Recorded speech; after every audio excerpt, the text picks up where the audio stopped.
Holy smokes, guys. Did you guys watch the European Nationals? So I didn't watch the whole thing, obviously, but day two, I pretty much watched all of it. And the ending to that was absolutely insane. The guy on the left, Horvey, I don't know how to say your name, I'm sorry, buddy, but played the wrong character from hand. He meant to play a Hina, and he played a Tsuru from hand. And it literally took him like 10 seconds to even realize he did that, and then he just scooped. Like, final, like, game on the line, the championship first place card on the line, and he scooped because he played the wrong card. I've never seen anything like that. Now, of course, like I told everyone, Sakazuki's a grueling deck where, like, if you just, like, you know, if you're playing for 10 hours in a row, 2 days in a row, like, that's a lot, dude. That's a lot of thinking, man. So, like, I completely get it. But man, that's going to haunt him for a long time, bro. So like, dude, it's okay. If you're watching this video, man, it's okay. You played fantastic. And also, if you're watching this video, anyone that got in like the top 8 to 16, if you guys want to,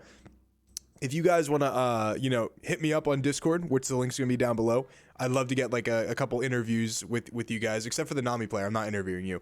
But yeah, so anyway, let's get started on this video. So with that being said, let's go ahead and transition.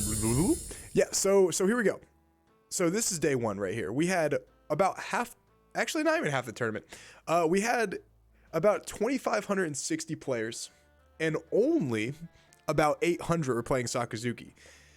Surprisingly enough, that is a good ratio, right? I mean, I really considered the tournament being over half an Sakazuki, right? But I mean, look what we got mixed in there. We got about, you know, 500 Katakuris, have about 500 Enels almost. Obviously slightly more Katakuris than Enels.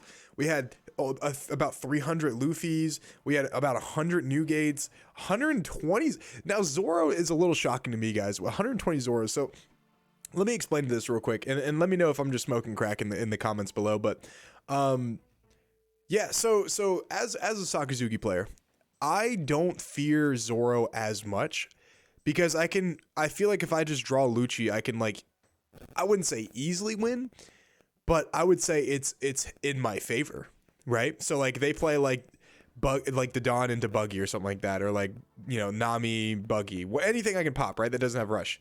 If I follow up with a turn 2 Lucci on curve, I feel like I can't lose that game, right? Because not only am I establishing a 6k body that can easily fight for board control against like Zoros and obviously the little pipsqueaks like, you know, like Buggy and whatnot, but I'm also like stopping them from taking my life. And then if I can just follow it up with like, you know, Borsellino or, you know, anything like that, like I feel like I'm relatively safe. And like the only ways they can kill me is like rush characters from that point on, right? Which of course, if I have blockers, I'm going to be able to stay relatively safe. So I'm just surprised that so many people picked Zoro, because not only does if Sakazuki draws well, which I feel like they're favored, but you know, into a Nell, I feel like that's like a 70-30. So I guess their whole goal was just to dodge a Nell for the most part, or even stuff like Red Green Law. Right, like Red Green Law, they don't play Fire Fist anymore. At least I don't think they do. The Red Zoro.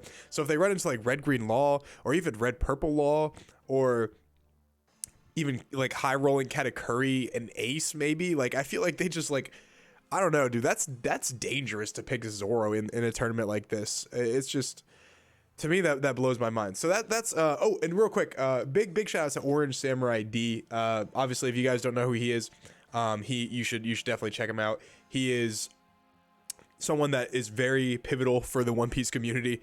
He just posts all of these lists, and he just is so good at getting this information out so quickly. He's a judge. He's a cool guy. I met him at a couple different tournaments I've been to, and he's just great, man. So big shout out to Orange Samurai D. So this is on his Twitter, and I'm gonna go. So that's day one, like I said, the results, and then day two, we'll talk about the top 64 breakdown. So surprisingly enough, right?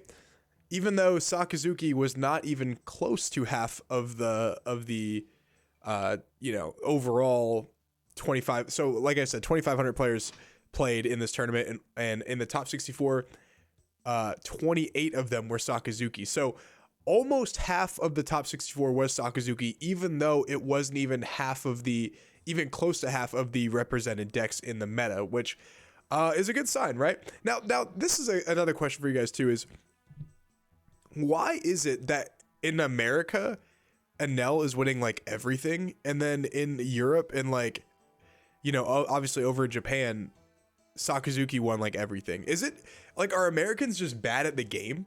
Is that what it is? Because I just can't figure out why that is. Now, of course, Sakazuki, I will say in Japan, right? Or in the East, in the Eastern format, Sakazuki was brand new, right? It was brand new whenever they discovered like the Hina low to the ground engine, right? With like the Navy engine.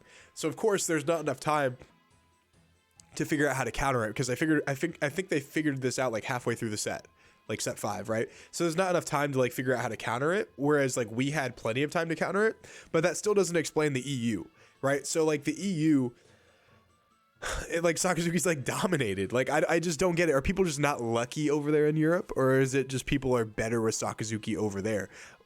I'm not gonna lie to you guys, after watching the top 64 breakdown and, you know, seeing everyone play these Sakazuki games, it doesn't feel like they're making any plays different than like I or someone else would make, right? Like after watching like some of the best players in America play Sakazuki, it feels like they're just doing the same things that we would do, right? So I still don't get it. I still don't get it at all. If you guys know, let us know in the comments below, and we'd love to check it out. But, you know, obviously, like we said, Sakazuki's almost half of the breakdown. And then we had 11 Zoros sneak through, which, of course, like I said, I'm still surprised by. And then, even though Katakuri was more represented than Enel got more... Enel got more top 64 slots. So I do think there's a reason why that is, and it's because if you guys want to check out this last one right here, there's a lot of Newgates, there's a lot of Zoros, and there's like a lot of like laws, I guess, too, like Bello Betties and laws and stuff like that. Sorry about that. So like there's a lot of like rush decks, right? And then the rush decks, if they run into Enel, they're pretty much just nullified, right? Because he can just keep healing and healing and healing. And, you know, their strategy is a lot more low to the ground. They don't rely on 10 cost Big Mom like Katakuri does. So if they run into like Zoro or Newgate or Bello Betty or something like that, then they have a like easier chance of like winning, right? Now the Katakuris, if they run into like something like Newgate or Purple Luffy, even though they have a better chance into Purple Luffy, or, you know, like just something that's like aggressive, it's not as good into it, right? The only reason it's good into Luffy is because Luffy like takes his own life, or it's better into Luffy than Enel is because Luffy takes his own life and Katakuri is just a little bit more aggressive. So I think that's the reason that Enel got more spots than Katakuri, even though Katakuri was slightly more represented. But and then we had the Purple Luffys, right? So 5 Purple Luffys, and they made it. And then obviously you had a couple one-ofs. You had a Newgate, you had a red purple law. Someone please tell me the sauce to this red purple law, man. I'm trying to make it work, but it feels like it just like heavily dies to like either Sakazuki or Enel, right? Or like, I guess yellow, you can say. Like I can make a Sakazuki deck that does super great into like Katakuri and like Sakazuki because I can just rush them down, but then I can obviously just lose to Enel, right? And then I'll lose to like, I don't know, like red purple Luffy, because like, I don't know, they're just like able to like survive and like just like play Rush Kaido, and I don't know, like it's a little bit too aggressive for me is purple Luffy, and they're a little bit lower to the ground. So I don't know, someone explain to me this red purple law sauce, because I'd love to know. I would love to know. It's technically, I'm not gonna lie to you guys, red purple law is probably the most unique deck in the game, and it's one of my favorite to play. I think it is my favorite leader to ever be printed. Just because it's so, I don't know, it's like so fun. You can build it so many different ways, and like you can try to go like, I'm gonna, you know, ramp up to 10 and then use my leader effect. You can try to go like the low of the ground. You can try to do like the mid range. It's really cool. So all that being said, we had a very interesting turnout, right? Is someone tell me if I'm wrong, but they said that no yellow players made it to top 32. I don't know if that's right or not, but someone told me that it was either top 32 or top 16. One of you guys, if you guys know, tell me in the comments below. But what do you guys think this is an accurate representation of like what our, you know, meta will be in America? I feel like this is super cool, and I mean, It's to be expected, right? Sakazuki won, and there's like a lot of Sakazukis, but there's a lot more decks in here than I thought there were gonna be. Like there are a lot more like Zoro. I did not expect Zoro to be like maybe get one spot. The fact that he got 11 out of top 64 to me is crazy.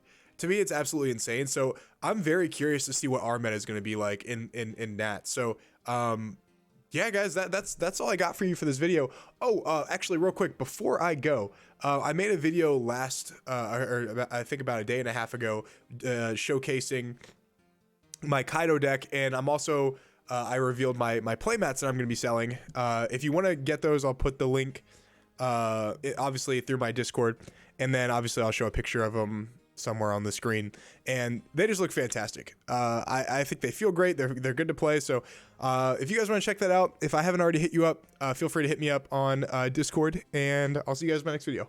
Peace.